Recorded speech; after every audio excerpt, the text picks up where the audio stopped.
Welcome to Halacha Brura. My name is Rabbi Nachum Chaimowitz, and the topic for today is Hadlakas Neiros, Hadlakat Nerot. When? What are the parameters of time that we have to light candles on Friday afternoon before Shabbos comes in? When God gave us the Torah over 3,000 years ago, He also gave us a guarantee that if we keep the mitzvahs, He will protect over the quality of our lives.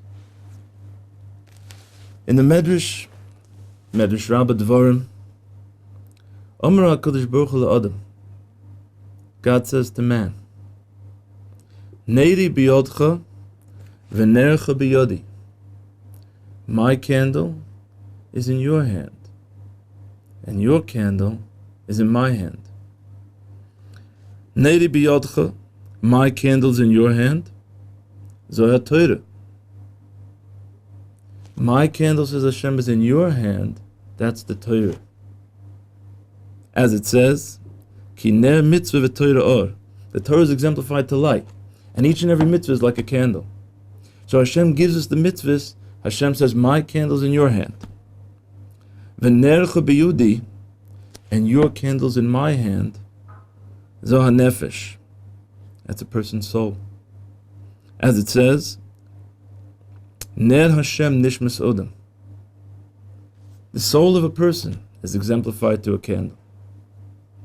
So says Hashem, my candle, the mitzvahs, is in your hands. Your candle's in my hand. Im shamatu es neiri. If you watch over my candle, ani mishamas nercha. I'll watch over yours. Which teaches us that Hashem has given us a guarantee. If we watch over Hashem's candle properly, if we keep the mitzvahs properly and punctually, Hashem will watch over the quality of our lives. And if we look around today, and we see that unfortunately, there are areas in our lives that might be incomplete, that don't always have the full quality of life, whether it be in the area of health, or parnasa, livelihood, or even children. We have the key to improve the quality of our lives. By keeping the mitzvahs properly, by keeping them punctually, by watching over them. We watch over Hashem's candle, He'll watch over ours. And so therefore, the purpose of our getting together at these sessions is in order that we be able to clarify what the halacha is. Halacha is actually applying the mitzvahs. How do we do it practically? And unfortunately, a tremendous amount of confusion nowadays in regard to halacha. Sometimes people are confused because there are just so many details. There's so many different scenarios in the halacha, and people get confused. Or you can have someone who actually learned the halacha inside, but he sees there are two different opinions. One person says this, one person says that. He doesn't know what to do. Or even worse, a person didn't even learn the halacha, and he goes to daven, he goes to pray, and someone comes over after prayers and says, well, you should have done it this way. He says, okay, if you say so. He goes somewhere else the next day, and someone else comes over without any source and says exactly the opposite. And it's just a lot of confusion. So what we want to do is be able, at the end of these few sessions, to have clarity what to do practically. We would like to give over almost like bullet points, PowerPoints, what are we supposed to do? Not to be confused about the halacha. And if we can keep the halacha properly, that's a key to us to meriting an extra special quality of life. Today's topic is Hadlakas Neiros, and specifically the question of when. When do you light candles? The mitzvah of Hadlakas Neiros is not one of the mitzvahs from the Torah. There are 613 mitzvahs in the Torah. 248 of them are positive acts to do. 365 are restrictions, acts not to do. But in addition to the 613 mitzvahs that God commanded us, the Sanhedrin instituted another 7. Hadlakas Neiros is one of the 7 that was added. And question is, why would the Sanhedrin have added this mitzvah? They did it to enhance our Shabbos experience. They did it to enhance our Shabbos and Yom Tov experience. Because according to the Torah, a person has two specific things to do on Shabbos. Number one, a person is supposed to proclaim words when Shabbos comes in. Upon the start of Shabbos, a person is supposed to proclaim that today is Shabbos. And that's what usually we fulfill by saying Kiddush. A person could actually fulfill this mitzvah even just by saying Good Shabbos, or it's Shabbos. And then the rest of Shabbos, they would have to refrain. The second thing on Shabbos is to refrain from 39 prohibited acts. So according to the Torah, the way that Shabbos might look is a person would come home from work, he'd say, okay, the sun went down, good Shabbos, and he fulfilled the mitzvah of proclaiming words when Shabbos comes in. And then the rest of Shabbos, everyone would just sort of sit around and would make sure not to do 39 prohibitions. That'd be great. But we wouldn't really feel the full impact of the experience of Shabbos. The Zohar HaKadosh says, Shabbos is Yom HaDinishmasa. It's a day of the soul. It's a day where we experience a different spiritual plateau. And so therefore, the Sanhedrin instituted an act that we should be able to relate to that reality. As the sun goes down Friday afternoon, and the spirituality of Shabbos is about to descend on the world, Sanhedrin said, each Jewish person is now obligated to light a candle, do an act, lift up a fire to show that right now is about to start a very special spiritual experience that will last throughout the entire Shabbos. So that's why the Sanhedrin instituted the mitzvah of Adlakas Neiros. I realize that there might be listeners who are contemplating beginning to fulfill the mitzvahs. If someone is a beginner at the mitzvahs, this is a great mitzvah to begin with. Adlakas Neiros, it doesn't bother anyone. It doesn't take very long.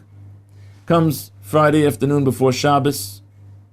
Person just takes a match, lights a candle, and that's it. Done the mitzvah. But the impact that it has, the profound spiritual impact that a person feels, can only be expressed properly by those who have actually experienced it. So it's really a worthwhile mitzvah to start with. So what we wanted to do today is to define the parameters of when we're allowed to light. Hadlakas Neiros, when? And here's the first point. The first point that we need to know is that the latest time that a person can light is up to 1 second before the time of sundown that it says on the calendar. We have up till sundown on Friday in order to light. That time is generally cited on the Jewish calendar. Up to 1 second before, a person could still light. It's before Shabbos. If the sun already went down, a person will be prohibited to light. So very important. Not always is a person on time. Sometimes it gets late.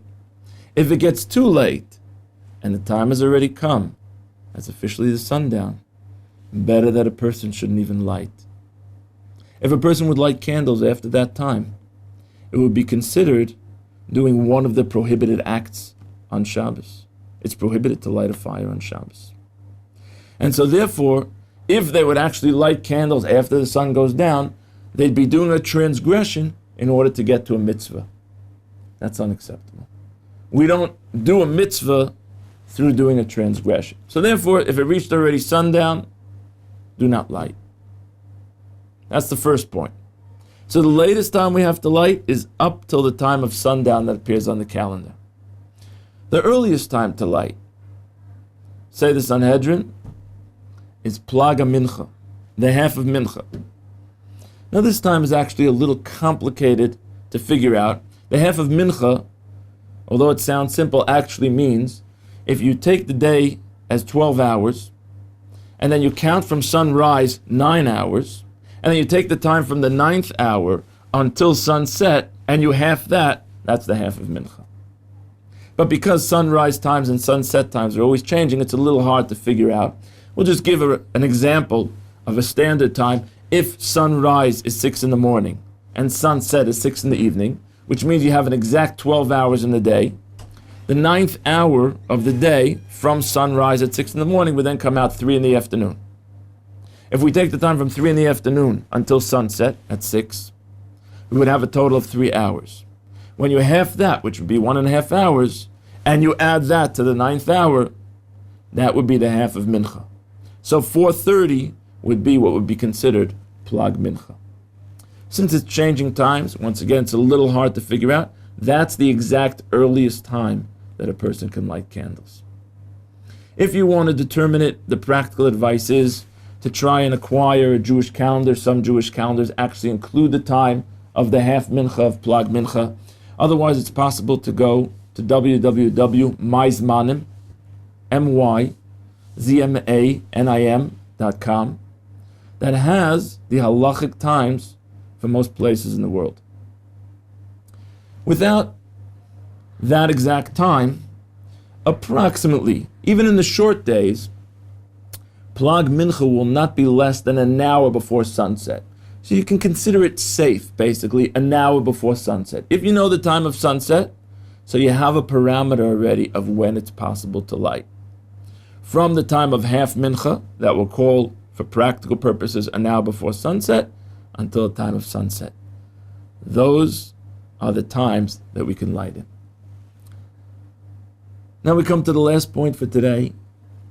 Customarily, it's been accepted worldwide that the time for candle lighting that Jewish people customarily light at is 18 minutes before sundown.